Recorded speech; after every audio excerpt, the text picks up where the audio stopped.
Ladies and gentlemen, hello and welcome back to Hot Topics Plus, where we talk about the hot topics in your advanced magazine.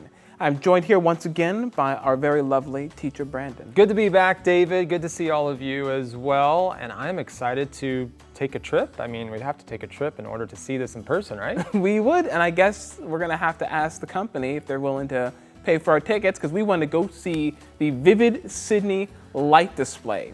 Have you ever heard of this light festival before? I have, actually, just recently, like before this topic was written about in Hot Topics, I had heard about it. And so, you know, to go to this art festival, to see this display of lights would be interesting. I'm not really that much into art, but I think this kind of thing would be really cool to see.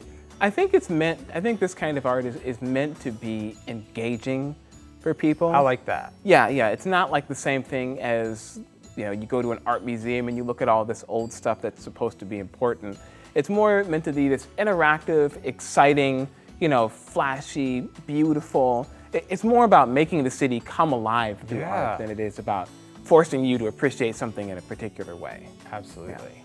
Yeah. I want to ask you though, because this is one of the biggest kind of festivals in the world. It's actually won a lot of awards. It's also 8 kilometers long, you know, stretching from this, you know, this huge part of Sydney. Yeah. So it's a pretty big deal in terms of a citywide arts festival. But I want to ask you, so in Tennessee, right? What are some of the festivals that you remember?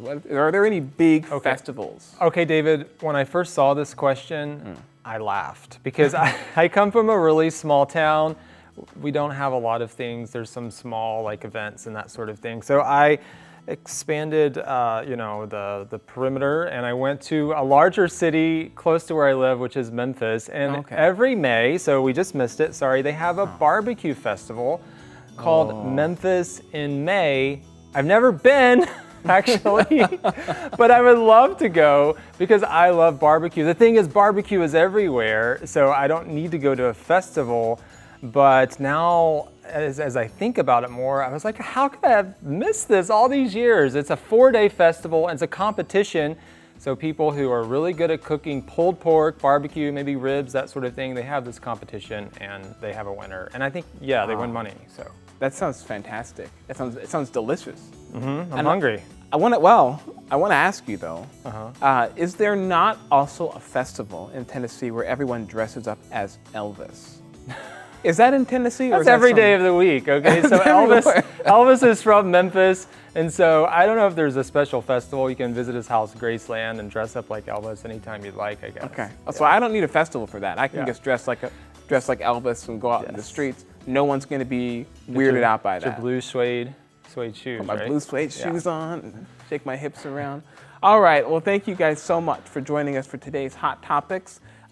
If you can't make it over to Sydney, then maybe you can go over to Memphis, dress up like Elvis, and eat some barbecue. Sounds good to me. At any rate, see you guys next time on Hot Topics Plus.